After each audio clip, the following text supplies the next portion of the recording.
We got Senator Jimmy Boyd here, and then we got a lot of commissioners, Ballard, Van Ostenbridge, Ron, Turner, Bearden, and Cruz. I want to thank them for what they're doing. So as of 12 o'clock, since the storm hit Florida, Hurricane Milton, there have been over 3.8 million accounts restored for power. So right now, about 97% of the state is electrified and operational. There's about 369,000 that are still outstanding. We obviously had a lot of linemen staged, and if you think about it, today, standing here right now, we're less than 96 hours from when the storm fully left the state of Florida. And I know those guys got in and started working as soon as it was possible. I know Manatee and Sarasota's down. I think both are probably 90% restored, and FPL thinks by tomorrow you're going to have pretty much everybody. So that's very rapid, and we appreciate what they've done to be able to do it. And the co-ops are 100% complete with their restoration. So that's really, really good. A lot of times you do these, you have the big utilities, private companies do it first, and then the co-ops will lag a little bit, or at least that's maybe been in the past, but they knocked out a lot of restorations very rapidly. So good job on that. We still have Pinellas has about 17% that are out, and then Hillsboro's a little bit more than that. But I think both of the companies, TECO and Duke, have a pretty aggressive timeline for completion in those areas as well. So thanks for everybody who came and pre-staged. Obviously, you still have that remaining 3% of the state, and I know they're working hard to do it. But to have two hurricanes hit like this and have to do the restoration was not easy, and those guys have done a great job. We also, being here at Port Manatee, I'm going to have an announcement here with what we're going to do to be able to help things. But from the various ports, so since reopening fuel deliveries following the storm, 2,500 trucks have deployed from Port Tampa Bay to bring fuel to the region. They've unloaded a total of 5 million gallons of fuel from Port Tampa. That's 2 million more than they would usually do over a similar period of time. And then here in Manatee, and we'll say a little bit more about this because they weren't supposed to do anything by now, over 300,000 gallons and 60,000 gallons of diesel have been deployed, and they're doing more as we speak. Port Canaveral, because you had power outages and also damage at some of the West Coast ports. Port Canaveral over the on our East Coast has surged fuel, including to this region. So they've done 12 million gallons of fuel since the storm, and that is double their normal output. So that is something that is making a difference, and you're continuing to see more and more gas stations as they get power, also get the fuel. It's not 100%, but they're making good progress. Now, we have recognized that we want to get this fuel in as quickly as possible. It's obviously not the state that runs where gas goes. This is all private industry, but we have been able to help escort fuel with Florida Highway Patrol, as well as some of our local law enforcement, to be able to get it where it needs to go as soon as possible. So we've done over 100 tankers have been escorted just by Florida Highway Patrol since Milton made landfall. So I want to thank everybody for doing that. And that's great, and that's good progress. Those guys are doing it, and we'll say some stuff about what we're going to do here. We also understand that we needed to make sure that we were doing our part to surge fuel where we could, and so we have done that in a variety of ways. But one of the ways we've done that is we've actually opened up our own fuel sites over the weekend. So today we have fuel for the public. We're not even charging you, free gas. Imagine that. Helps to have a budget surplus. When you have 12 fuel sites at the following, and this is till 7 o'clock tonight: Tropicana Rail Yard in Bradenton, Plant City Stadium in Plant City, Central Lot Parking Lot in St. Pete, South Florida State College, DeSoto Center in Arcadia, Charlotte Sports Park in Port Charlotte, Suncoast Technical College in Northport, St. Pete College Tarpon Springs, East Bay Raceway in Tampa, Bradenton Motorsports Park in Bradenton, Gulfview Mall in Port Richey, Wiregrass Mall in Wesley Chapel, Largo Mary Grizzle State Office in Largo in Pinellas County. So you can stay updated on fuel distribution sites by going to floridadisaster.org/updates. But you have those two sites, or those 12 sites. So we've deployed, just since Milton hit, over 2.4 million gallons of gas from our reserve. So that, all the stuff coming into the ports, Canaveral surging, Tampa surging, now Manatee getting back up and running, at least in a limited capacity, you know, that is all just private sector, how it normally does. The 2.4 million is fuel that we stockpiled in advance of the storm and then have been able to do and bring it in. Now, some of that that we've done where we had fuel centers when the storm was coming for first responder vehicles, so we wouldn't have any interruption in that. We have set up these fuel sites, and then we've also delivered gas directly to some service stations when that was something that could be helpful or appropriate. So even though we've gone through 2.4 million gallons, we've got over 1 million gallons between gas and diesel that are still on hand. We went through a lot this weekend with our fuel sites, but that's good. That's what it's for. If you have long lines at the service station, not every gas station has it. This is a relief valve where people can get their tank topped off, and so we're happy to do that.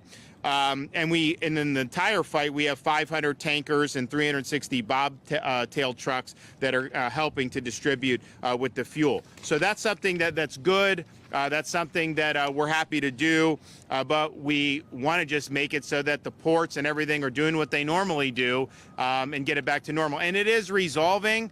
I'd say the demand is still higher because when people see a station open, they're all fleeing to the stations, and you get longer lines because people feel like that may be their only shot. You know, once that's no longer the case, I think you'll see resolve. So that's going to happen relatively short order. So today, you know, we're here to ensure not just with the fuel, but for all the things that Port Manatee delivers, we want to ensure minimal interruption to the supply chain as possible. When you have major damage, there just is going to be some interruption. We understand that, but we've worked really hard to be able to help get them on their feet. I know Kevin and his team have been working with the port. I know they've been working with the private sector industry who is here to try to plow a way forward. This port is the primary deep water seaport in Southwest Florida. It handles 400 million gallons of transportation fuel, fruits, vegetables, appliances, construction materials, and wood for distribution across Southwest Florida, but also the greater Southeast. In 2023, SeaPort Manatee supported 42,000 U.S. jobs, generated $275 million in state and local revenue, and contributed $7.3 billion in economic value to the economy. And then we had, remember last month, we had this potential strike that was going to drag on, and that would definitely have interrupted our hurricane relief for Hurricane Helene, and then it would have ended up affecting Milton. And SeaPort Manatee was willing to step up, support our supply chains as other ports across the state were stopping. And so fortunately, we didn't really have to do much because they resumed work. But that could have been something that would have been really needed to do.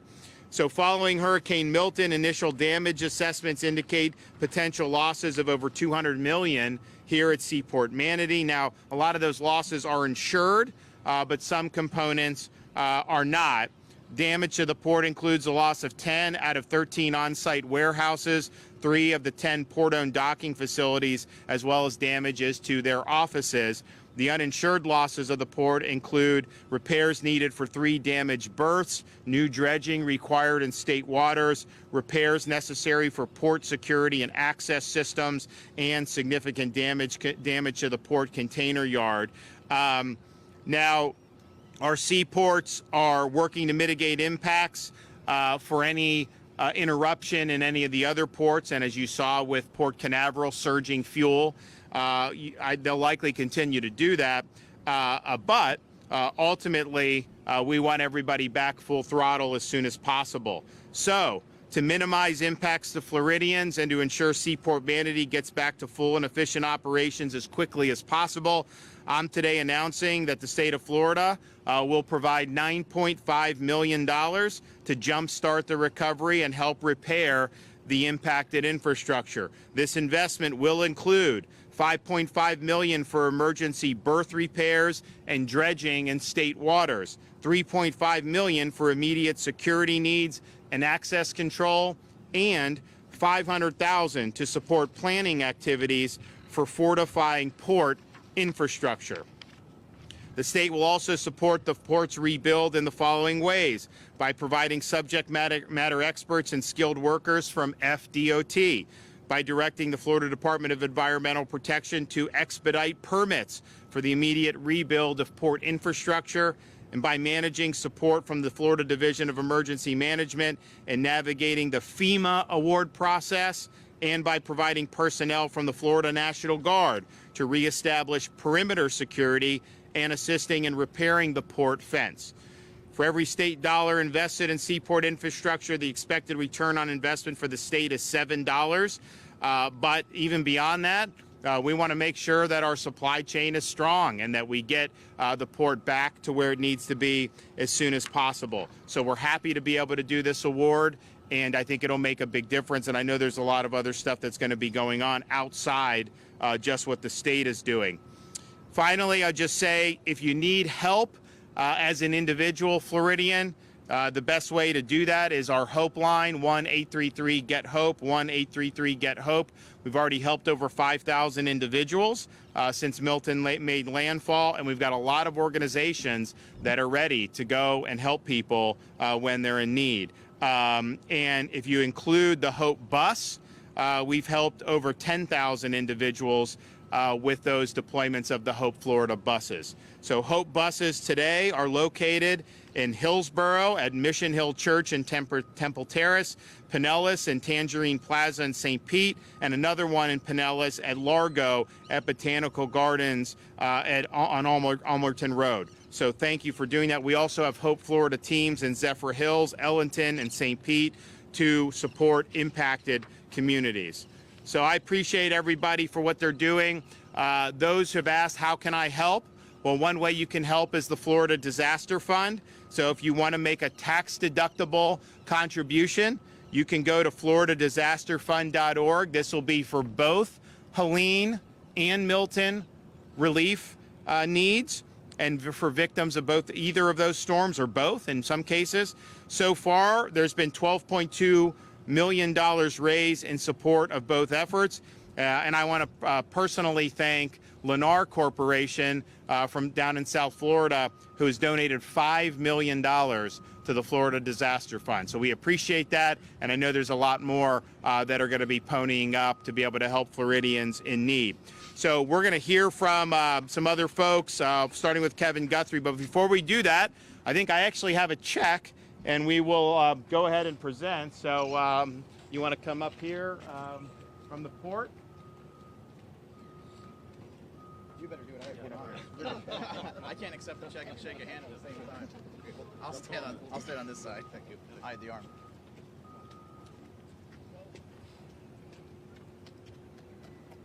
All right, congratulations.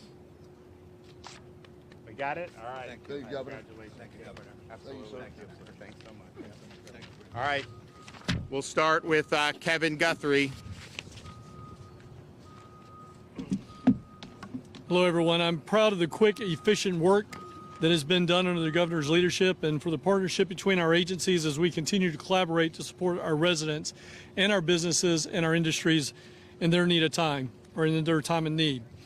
Today, we are proud to announce, under the leadership of Governor DeSantis, the $3.5 million for immediate security needs and access control of SeaPort Manatee.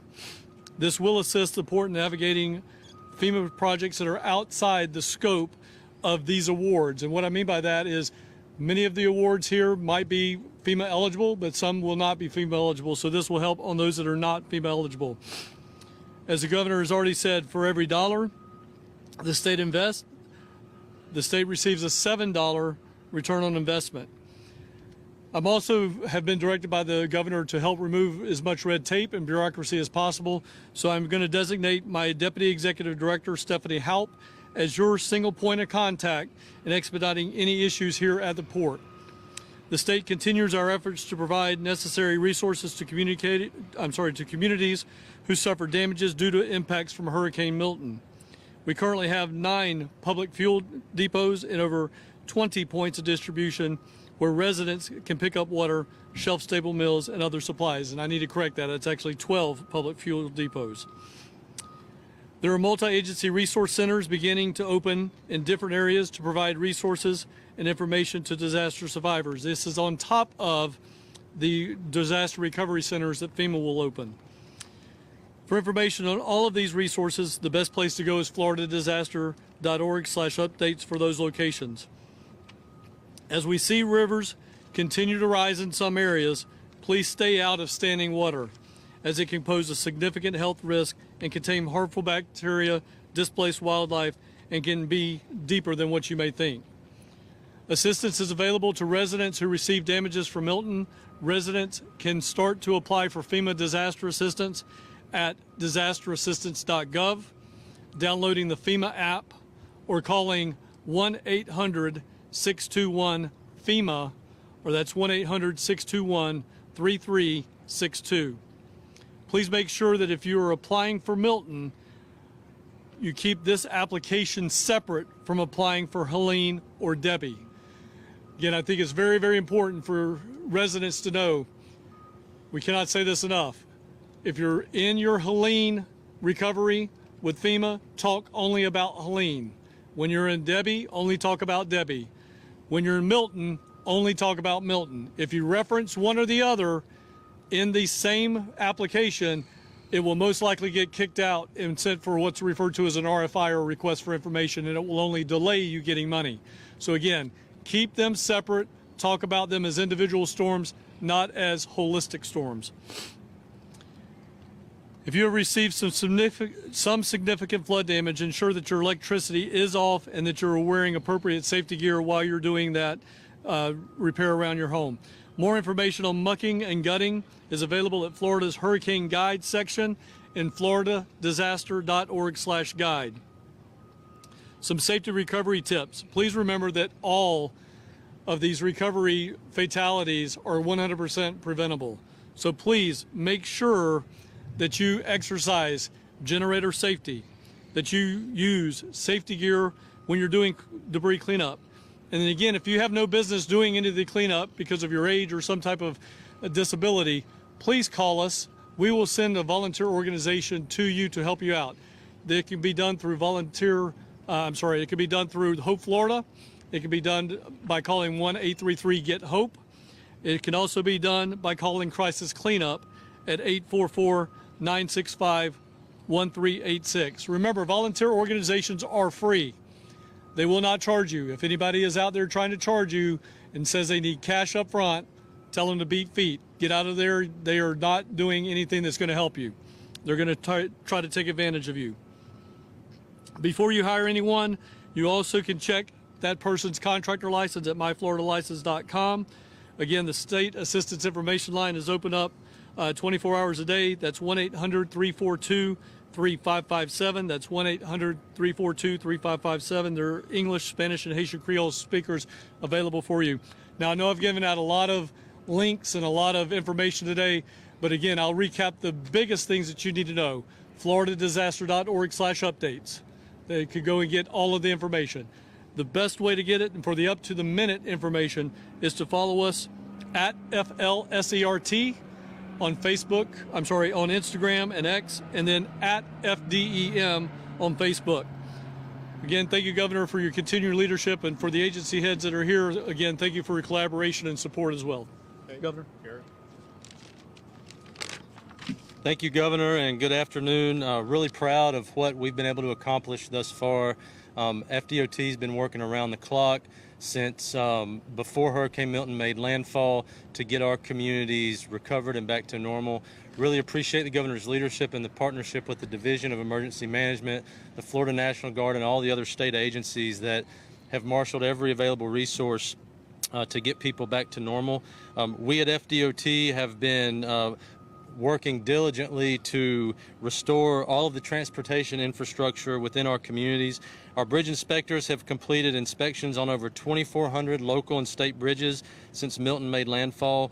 97% of our traffic signals are back operational. We still have a few left that we need to work on that sustained pretty significant damage, but we've deployed over 500 generators to supply power to traffic signals so that people can move around while power is being restored. Within 24 hours of landfall, our cut and toss crews cleared 100% of state roads, totaling over 12,000 miles.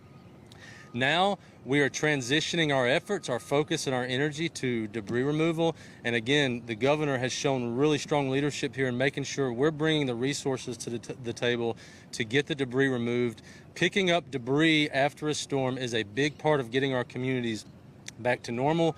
We at FDOT are very committed to that. Also yesterday, the governor announced he was marshaling 2,800 personnel across FDOT, the Florida National Guard, the Florida State Guard, to an urban search and rescue to come in and remove debris, have a 24/7 operation so that we can optimize and capitalize off of the 90-day 100% reimbursement window. This is a team effort with our counties and local governments and municipalities. I'm calling on all of you, please mobilize, activate your contractors and debris vendors. This is your opportunity to do it. Counties and local governments are responsible for debris on local roads. Because of the governor's leadership and thanks to Kevin Guthrie, you have 90 days of 100% reimbursement. Let's get it going. And also really appreciate DEM rolling out the new tool to collect data based on debris removal and update that in a portal so that we can see transparency and see the progress on the debris that's being picked up. We've been in very close coordination with our airports and seaports. Sarasota Bradenton International Airport did sustain a lot of damage. In speaking with their CEO earlier today, they do plan to reopen their main terminal building on Wednesday. They've been moving fast and furious to make repairs to their main terminal building. In terms of seaports, you heard from the governor, both Port Tampa Bay and SeaPort Manatee have been moving fuel. They've moved thousands of trucks. It's really good to see how fast they recovered and got that fuel moving again. But as you heard here at SeaPort Manatee specifically, they sustained an estimated $200 million plus in damage from Hurricane Milton. It's something very difficult to recover from. Our seaports are absolutely vital to our communities, not only moving fuel into our communities, but also with construction materials to help them recover, and also perishables and vegetables and the things you get in the grocery store. So it's absolutely paramount that we get our seaports back up and running as quickly as possible, which is why I'm really thankful for the governor's leadership. We're here today to announce $9.5 million to do just that. FDOT is going to be contributing $5.5 million for emergency dredging in state waters, and also for emergency berth repairs so we can get this seaport back up and running. Also, under the governor's direction, we're going to be bringing our project management, our technical expertise, our project delivery expertise to help it be seamless and make it move as quickly as possible to get this seaport back to normal operations. Remember, if you're traveling, if you need information, you're going back and forth into the damage area, FL511.com is the place to get most up-to-date traffic information. We're updating that site live through our traffic management centers. It is the most accurate, the most up-to-date information, FL511.com. Again, Governor, thank you for your leadership. Thank you. Good afternoon, and I really appreciate you all being here, and particularly to the governor and the state of Florida and my Port Authority, for their support in rebuilding this port bigger and better in the coming years. And that's not a choice, that's a mandate. It's a mandate because of the growing population of Florida and our region in particular. Those supplies, fuel and food, need to come through here. They need to come through Florida ports. And this support from the state will help us accelerate that to make sure that we're not getting our supplies from other states where those tractor trailers having to go right through Florida just to get us those basic supplies. Just to give you an example, the Port Authority yesterday and our chairman, Kevin Van Ostenbridge, were really instrumental in getting the fuel flowing. We had a dead terminal. As the governor said, we don't own the terminal. It's a private terminal, but the county was instrumental and emergency management of the county in getting them running quickly, to the extent that we even supplied pumps, water pumps, to de-water their containment ponds to get that fuel flowing. And since yesterday, where we started running again about 3 a.m., the expectation was that it might be another 4 or 5 days if we didn't help that terminal operator with additional resources. And the county, I think, really thank them for their support. This additional funding from the state will really make all the difference also in getting us going. I mean, just to give an example, since yesterday, where we were able to get the terminal up and running, they did an additional 300,000 gallons of fuel. But to put that in context, 300,000 gallons of fuel is 20,000 cars. It's not a small amount, and we continue to grow that because we are that Southwest and Central Florida fuel port that we all need and really now recognize as a critical infrastructure. You know, we're also a critical infrastructure for food. On any given day, this port handles the products and the vegetables and perishables and the lumber that you buy. But again, to put it in context, it's really a big number, and this is thanks to our partners at Del Monte. They move about 2.3 million bananas a day. We do 1.2 billion a year. That's 2.3 million bananas a day. And I can tell you one thing, the supermarkets do not want to run out of bananas. Before storm or after a storm, that's one of the first staples people buy because it has a shelf life. And this port, along with other commodities, is instrumental in maintaining not just the fuel chain, but the food chain. And really critical, you know, as our secretary said, that it keeps flowing and moving. And that's why, again, we appreciate so much, Governor, your assistance here. We also had to overcome, as the governor said, the strike that was upcoming, but here we were able not to be affected by the strike. Had the strike gone on beyond what they did, which was only a few days, it could have been significant disruption and would have caused this port even to even handle more cargo to maintain the supply chain. So we overcame that. 2 hurricanes. You know, I mean, we can't choose our hurricanes, but we can choose how we respond to the hurricanes. And resiliency, I know the state of Florida is one of the key objectives, and the ports go through resiliency and coordination with FDOT and emergency management to make sure that when something like this happens, we recover as quickly as possible and be online as quickly as possible. And that's our objective. Because we realize this port impacts the daily lives of the residents of Florida.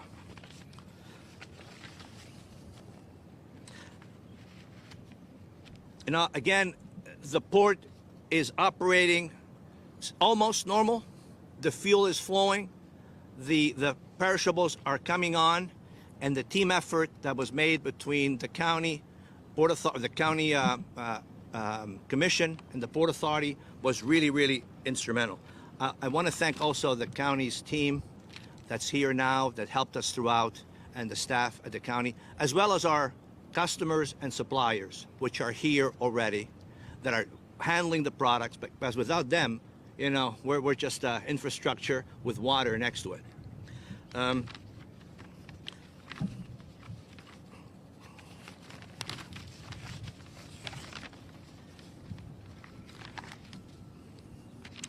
I believe with this support from the government and the state of Florida, we'll be able to resume full operations shortly. We have some contingency plans. But again, we're only as good as the support of the leaders that have us. I would like for a few seconds to call up our chairman, Kevin Van Ostenbridge, to say a few words of what he personally did with the fuel to get it going again.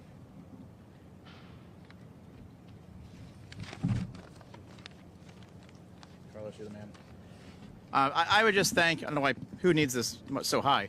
I would thank the governor, his team, Secretary Perdue, Kevin Guthrie, from the county level, Jody Fisk, Courtney DePaul, Charlie Bishop, North River Fire. We even had a hazmat unit out here at one point.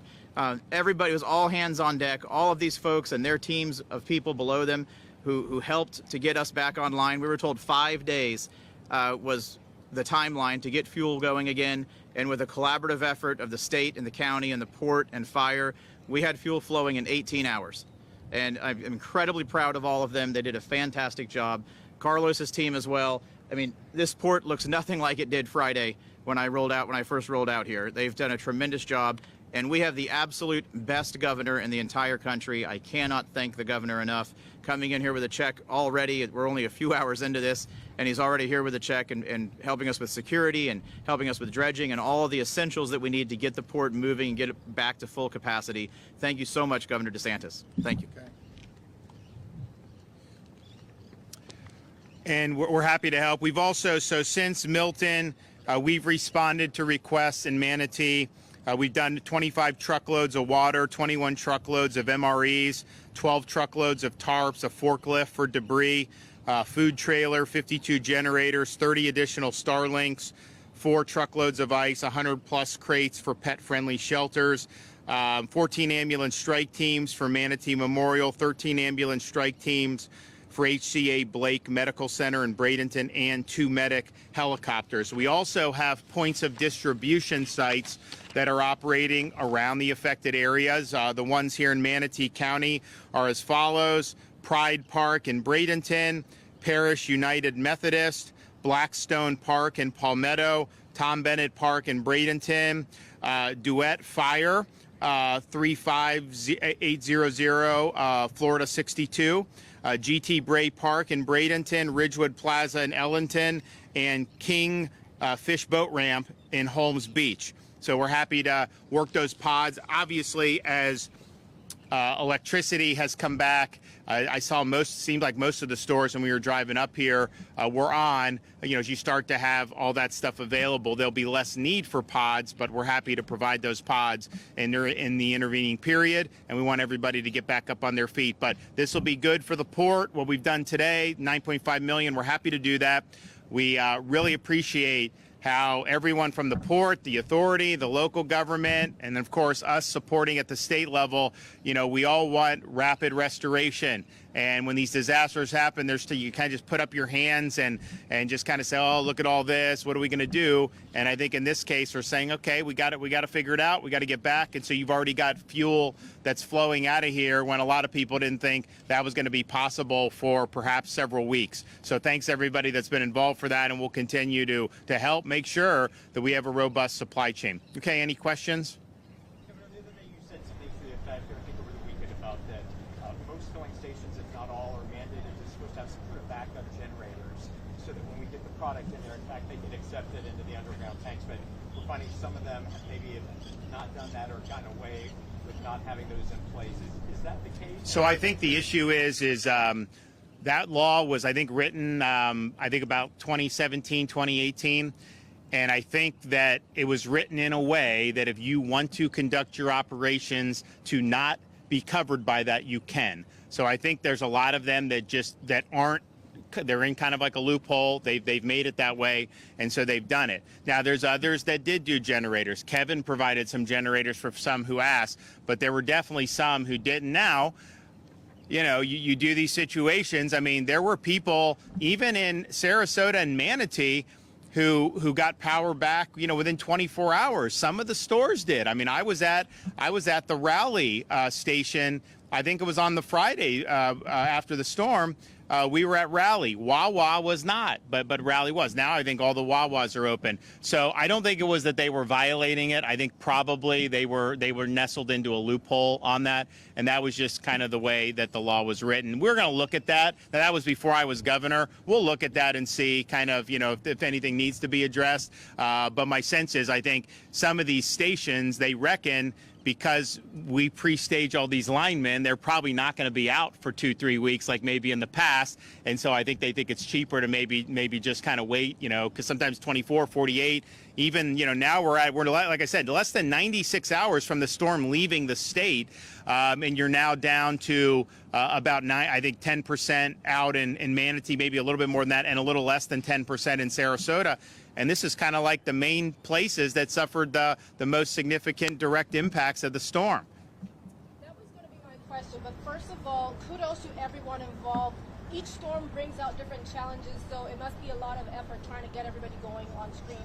but looking at the initial restoration and the assessment, in addition to the generator issue, is there anything else in this chain that you would say we need to take a look at? And maybe when the dust settles, we bring in legislation to tackle those issues.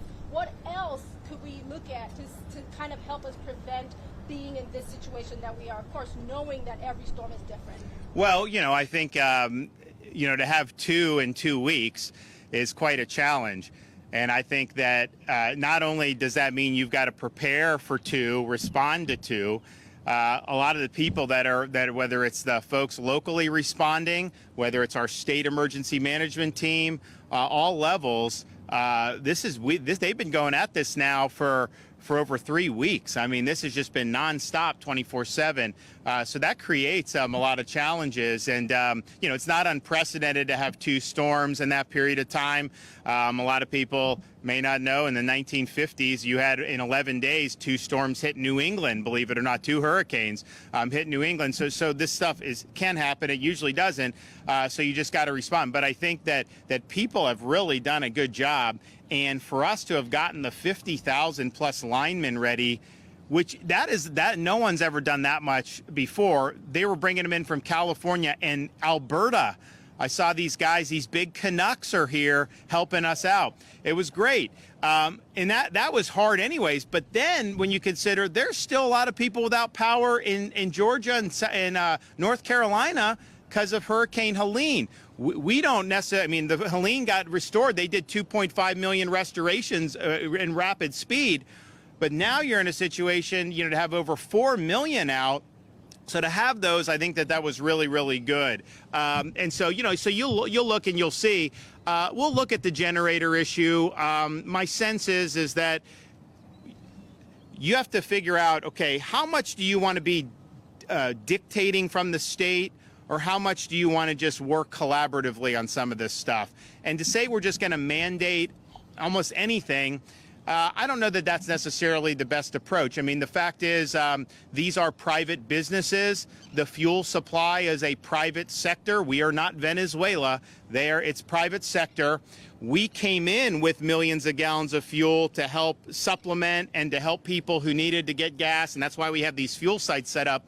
But, we just have to be careful before we're saying do this or do that. So we'll look at it. We'll see with the generator issue on the fuel. I know that the goal was to have those. We were willing to provide more generators, but I think the issue was, I think a lot of the gas stations were talking to the power companies, and they were within 48 hours was the timeline anyway. So by the time you bring a generator, you have to hook everything up, and that, your lights can end up just coming on automatically as well. But yes, we will look at the generator issue. Do you currently have a plan to improve infrastructure by getting more power lines underground? So the question on undergrounding power lines, that's obviously not something that the state government does. Those are private investments that companies like FP&L and Duke and TECO make, and some of our co-ops make, as they see fit. It is true on some of these storms, undergrounding lines may have less interruptions. That's not always true, but certainly with wind damage, it can be beneficial. But it's also the case if a company does a big capital project to invest in that, you may see that reflected in your rates going up a little bit. And so not everyone wants to see that. So it's kind of making the decision, do they want to propose that? And then are their customers wanting to pay for it?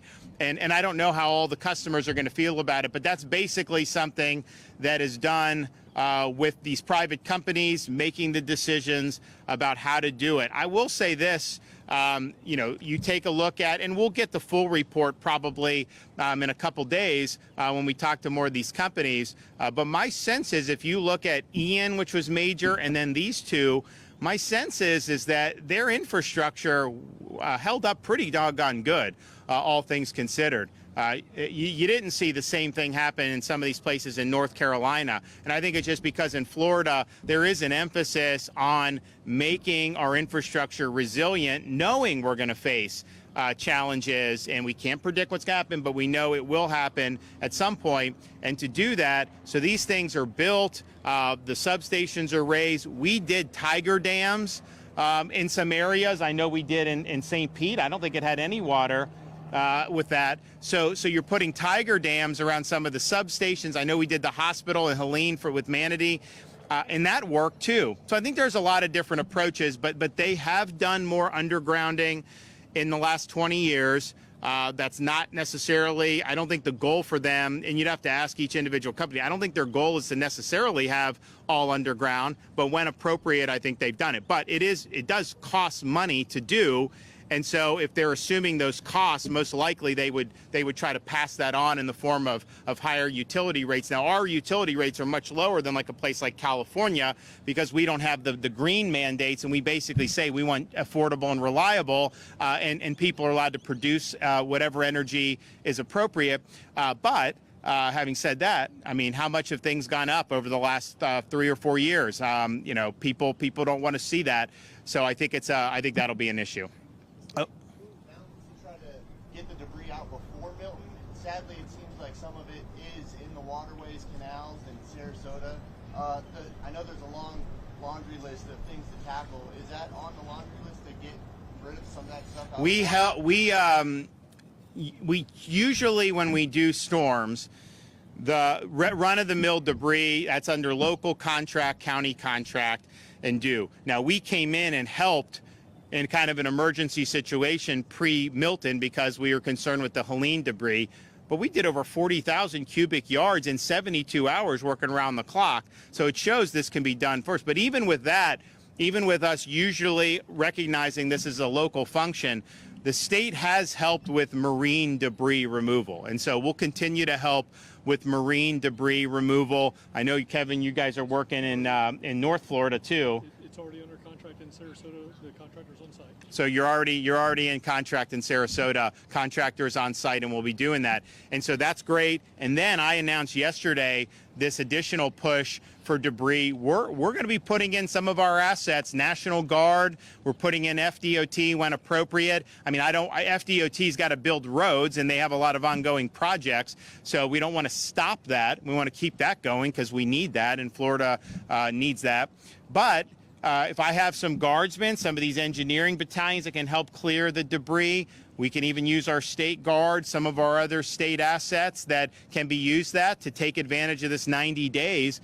We're going to do it. We're also setting up now a debris removal portal that people can go look and see how much has your city removed in debris, how much has your county removed in debris, and you can chart that progress. Because I think that from a financial perspective, you want to get it done in 90 days if at all possible. Look, some hurricanes, it may not be physically possible, but I could say in almost every hurricane I've seen around the country, the debris takes longer than it should. And that's partially because of bureaucracy, part of because, you know, if the debris is just sitting there, there's other problems people look at. I get it. But we got 100% reimbursement that was approved by the president. We got to take advantage of that. And the sooner we do it, the better it'll be financially.